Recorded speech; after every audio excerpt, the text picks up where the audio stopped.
Oui, Seigneur, prends tout. Prends tout, Jésus. Prends tout, prends tout, prends tout. Nous ne voulons rien garder. N'est-ce pas toi qui as pu nous dire, venez à moi, vous qui êtes fatigués et chargés, et je vous donnerai du repos. Oui, tu l'as dit, Seigneur, c'est écrit. Alors, tel que nous sommes, nous venons à toi en cet instant, et nous te disons, prends tout, Seigneur. Sois le maître absolu en toutes choses. Dans ce moment que nous allons passer, bien sûr, mais dans notre vie de chaque jour, nous t'invitons en tant que maître absolu par ton Esprit Saint.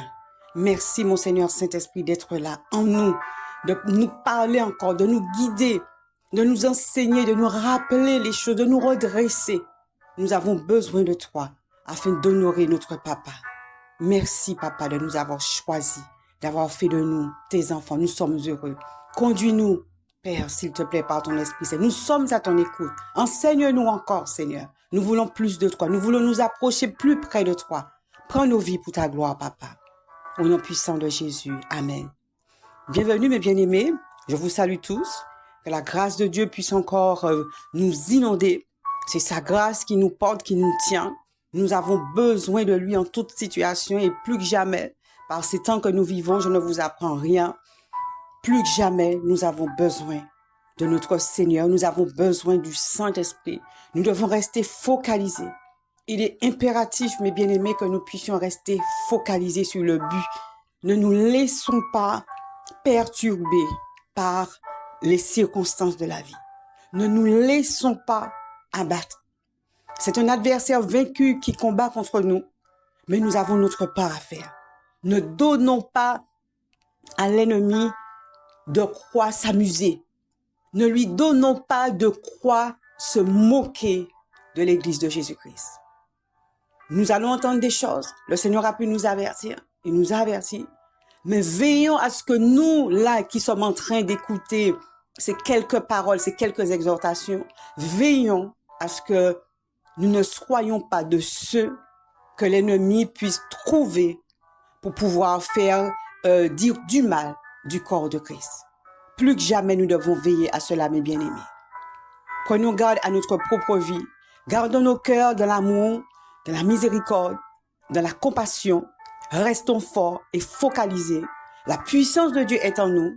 Dieu nous a avertis. Fortifions-nous, par la puissance du Saint-Esprit qui est en nous, par la parole de Dieu. Demeurons dans la parole et nous verrons la gloire de Dieu. Nous allons devoir persévérer jusqu'au bout, mes bien-aimés. Nous avons commencé. Nous savons que le but et la finalité est énorme. C'est la vie éternelle de la présence de Dieu, mais vraiment, c'est quelque chose qui n'a pas de prix.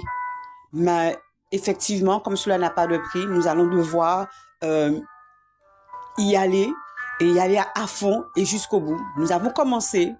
Ne nous arrêtons pas en chemin. L'ennemi sera trop content. Ne lui donnons pas ce plaisir. Jusqu'au bout, tenons bon afin que notre vie puisse donner gloire à notre Maître, à notre Seigneur. Amen. Qu'il en soit ainsi. Aujourd'hui, donc, nous allons prendre la parole de Dieu dans le livre de Marc, au chapitre 14, le verset 3. Je lis la parole de Dieu. Comme Jésus était à Béthanie, dans la maison de Simon le lépreux, une femme entra pendant qu'il se trouvait à table. Elle tenait un vase d'albâtre qui renfermait un parfum de nard pur de grand prix. Et ayant rompu le vase, elle répandit le parfum sur la tête de Jésus. Amen. L'autre verset que nous allons aussi lire se trouve dans Ésaïe 53, verset 10, une partie du verset. Il est écrit « Il a plu à l'Éternel de le briser par la souffrance. » Donc aujourd'hui, sur quoi le Seigneur va nous parler? Je pense que quelques-uns, vous avez déjà deviné plus ou moins. Le Seigneur veut nous parler en réalité de brisement. Dans le verset de Marc, je vais sortir volontairement, donc je le fais délibérément, ce verset de ce contexte. Je vais juste prendre l'aspect donc superficiel du vase brisé, du vase avec le parfum qui a été brisé. Je vais juste rester donc à ce niveau-là sans chercher à expliquer le verset dans son contexte. Et donc dans Ésaïe 53, quand il est écrit, donc il a plu à l'Éternel de le briser par la souffrance, nous le savons, pour nous autres qui sommes déjà habitués donc avec la parole de Dieu, nous savons que de la personne dont il est question dans ce verset, c'est de Jésus. Il a plu à Dieu, le Père, de briser Jésus par la souffrance. Nous le savons, c'était pour nous. Mais ce que le Seigneur veut nous dire aujourd'hui, c'est que là où Jésus, lui, il a fallu qu'il soit brisé par la souffrance pour parvenir justement à occuper cette place de gloire à la droite de Dieu, nous aussi, là où nous avons décidé de nous approcher de Dieu, là où nous avons décidé de nous engager afin qu'au travers de notre vie, le Saint-Esprit qui est en nous puisse vraiment agir avec puissance et donner gloire à Dieu, nous aussi, nous allons devoir passer par le brisement. Et qui dit brisement, comme il est écrit dans le verset 53, qui dit brisement dit souffrance.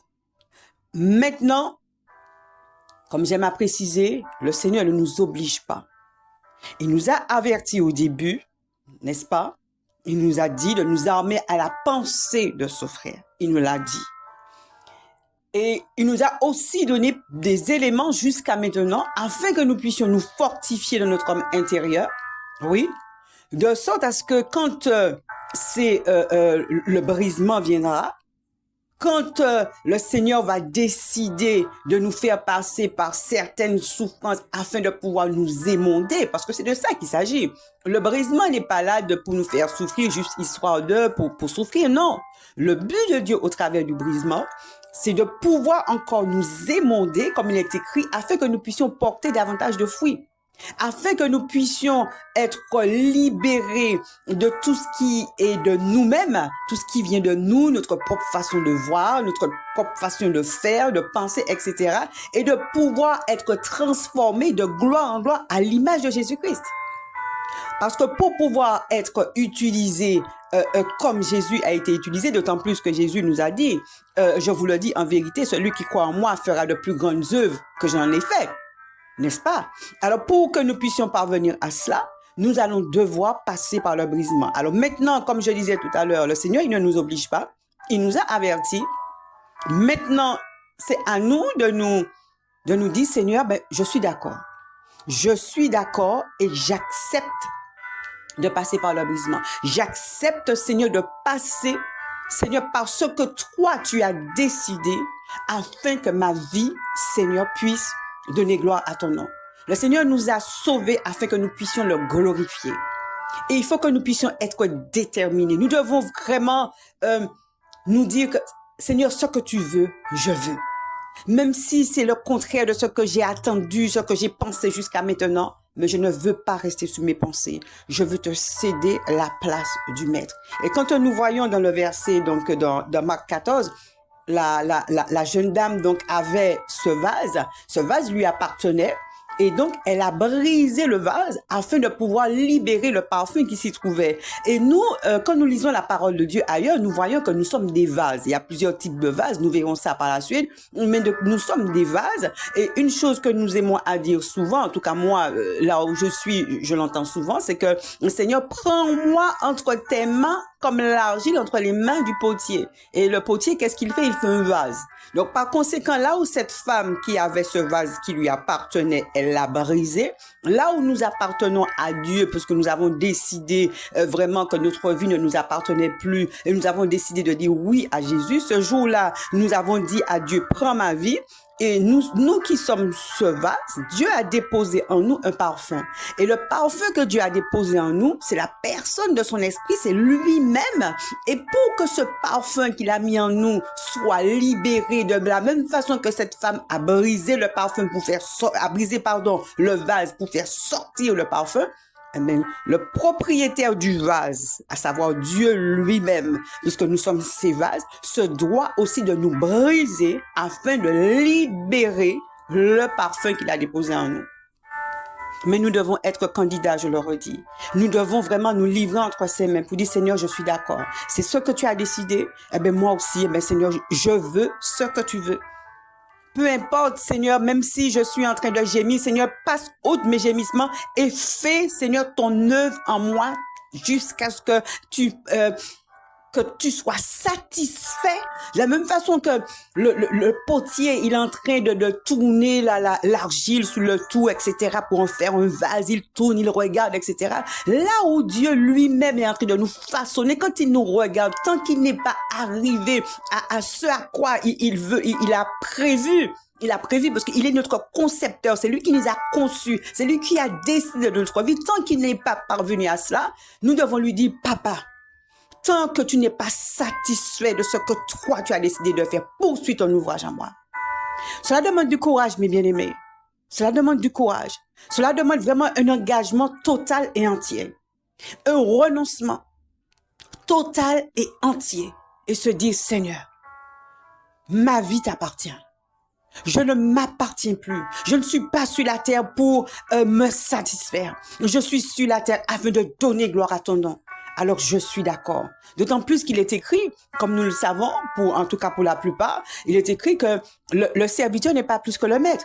Donc là où Jésus, qui est Jésus, qui n'avait rien à se reprocher, est venu s'offrir pour nous et qu'il a dû passer par le brisement, mes bien-aimés, vous pensez bien que nous aussi, nous devons aussi passer par le brisement.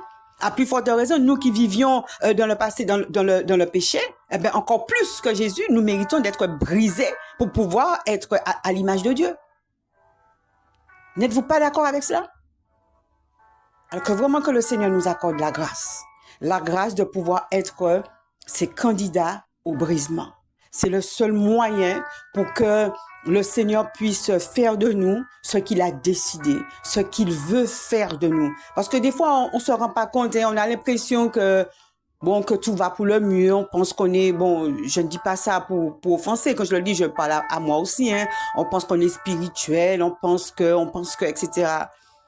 Mais bien aimés, nous sommes sur la terre pour pouvoir donner gloire à Dieu. Notre vie doit refléter la vie de Jésus.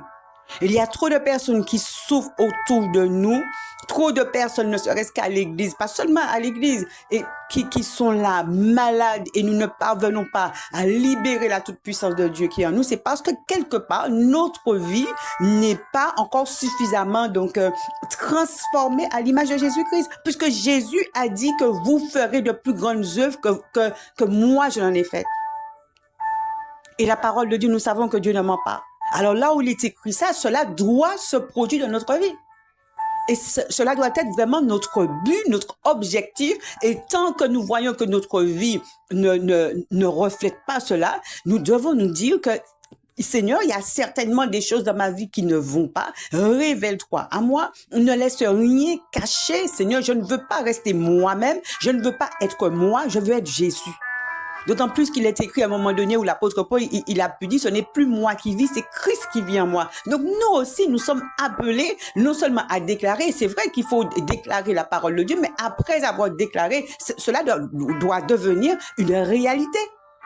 Une réalité tangible où justement que quand nous passons quelque part sans avoir parlé, c'est possible, sans avoir parlé, la puissance du Saint-Esprit qui est en nous puisse convaincre quelqu'un de péché, de justice et de jugement, puisse guérir quelqu'un. On passe à côté de quelqu'un, ne serait-ce qu'en frôlant la personne de manière involontaire, hein, en frôlant la personne sent quelque part qu'il y a une force qui rentre en elle et cette personne se sent libérée de mal qui le tenait. C'est possible. C'est possible. Mais pour ce faire, nous avons vraiment besoin de nous livrer entre les mains de Dieu, les mains de notre papa, le potier. Livrons-nous entre ses mains. Laissons-nous briser comme cette femme a brisé ce vase et afin que le Seigneur lui-même puisse libérer, que ce parfum qui est en nous puisse être répandu sur ceux qui nous entourent, d'autant plus qu'il est écrit que nous sommes la bonne odeur de Christ parmi ceux qui sont sauvés, parmi ceux qui périssent. Mais cette bonne odeur, pour que cela puisse être dégagé, puisque l'odeur est en nous par la présence du Saint-Esprit, pour que cela puisse être inhalé, que ceux qui sont autour de nous puissent prendre cette bonne odeur, il est nécessaire que le vase que nous sommes, le vase de Dieu que nous sommes, que nous soyons brisés, passés par certaines souffrances que Dieu permettra. À partir du moment que c'est Dieu qui permet la souffrance, mes bien-aimés, nous n'avons rien à craindre. Nous sommes entre ses mains. Même si nous ne comprenons pas ce qui se passe, cela ne veut pas dire qu'il n'y aura pas de souffrance. Hein. C'est pas parce que nous allons nous fortifier dans notre homme intérieur que les choses vont se passer comme sur des roulettes. Non. Si on regarde l'exemple de Jésus, Jésus qui savait au-devant de quelle souffrance il allait face à l'imminence de la croix, etc. Qu'est-ce qu'il a fait? Il a été prié. Il a été prié pour puiser des forces pour pouvoir faire face. Il a été prié, il s'est jeté aux pieds de Dieu. Alors nous aussi, quand nous voyons que la chose devient difficile, mais qu'est-ce que nous devons faire? Aller aux pieds de Dieu, chercher des forces, demander à Dieu de nous fortifier encore de notre homme intérieur, demander à Dieu de nous aider à le glorifier dans la situation qui vient nous trouver. Et certainement, il va le faire par son Esprit Saint. Parce qu'il permet l'épreuve, il permettra le brisement, mais il ne permettra pas que cela aille au-delà de ce que nous pouvons supporter. C'est sa parole qui le dit. Et dans ce qui va arriver, il va aussi nous donner le moyen de pouvoir nous en sortir. Nous devons avoir une confiance absolue en notre Dieu, mes bien-aimés. Une confiance, mais vraiment absolue. Dieu, c'est notre papa. Dieu ne nous va jamais nous faire du mal de manière gratuite, etc. Non, jamais. C'est un bon père, il nous aime. Et quand il fait les choses, quand il permet certaines choses dans notre vie, il sait pourquoi. Et il a toujours raison. Dieu a toujours raison. Et même si nous ne comprenons pas, veillons sur notre bouche, veillons sur notre cœur et continuons vraiment à lui dire, papa, je sais que tu sais toutes choses. Je sais que tu es au contrôle. Dans ta parole, il est écrit que toutes choses concourent au bien de ceux qui t'aiment. Parce que je sais que je t'aime, alors tu feras certainement concourir cela à mon bien. Même si aujourd'hui, je ne comprends pas, mais demain, je comprendrai. Même si tu pleures, mon bien-aimé, ma bien-aimée, tu peux pleurer, ce n'est pas interdit. Jésus a pleuré. Même si tu pleures, mais tu veilles sur ta bouche et tu veilles sur ton amour pour ton Dieu. Tu veilles sur ton amour aussi pour ton prochain, pour celui qui t'entoure, pour celui qui sera utilisé pour pouvoir t'émonder, parce que des fois ça peut être quelqu'un, même dans l'église, hein, parfois, qui soit utilisé pour pouvoir nous émonder, pour pouvoir nous éprouver.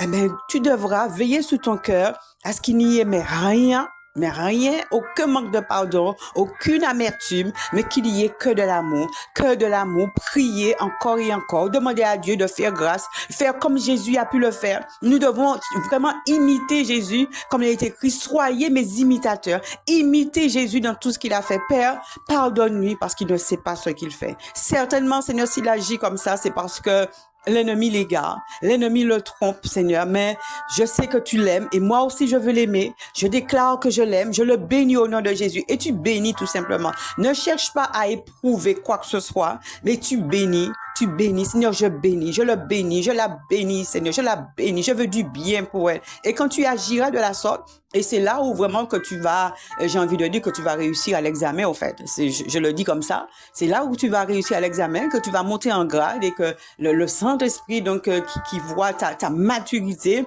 se dit, ah, tiens, là, je vois que elle commence à être prête pour être utilisée, et je veux encore l'utiliser davantage.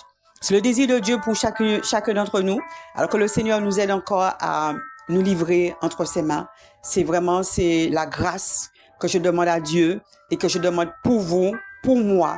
Seigneur, accorde-nous la grâce, s'il te plaît, de pouvoir combattre le bon combat de la foi jusqu'au bout. Accorde-nous la grâce, Seigneur, vraiment d'être trouvé fidèle, Seigneur, dans ce que toi tu attends de nous, Seigneur, poursuis ton ouvrage en nous, façonne-nous, Seigneur, à ta gloire. Seigneur, je le dis pour moi, je me livre entre tes mains, papa, comme l'argile entre les mains du potier. Fais de moi, excellent Père de grâce, le vase que tu veux que je sois. Ma vie ne m'appartient pas, je t'appartiens. Tu m'as racheté au prix du sang de Jésus.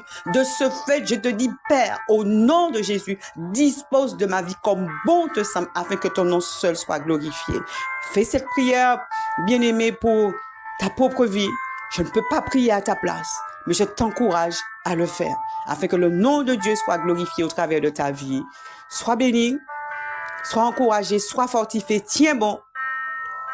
Jésus revient bientôt. Que le nom de Dieu soit béni. Amen. À bientôt.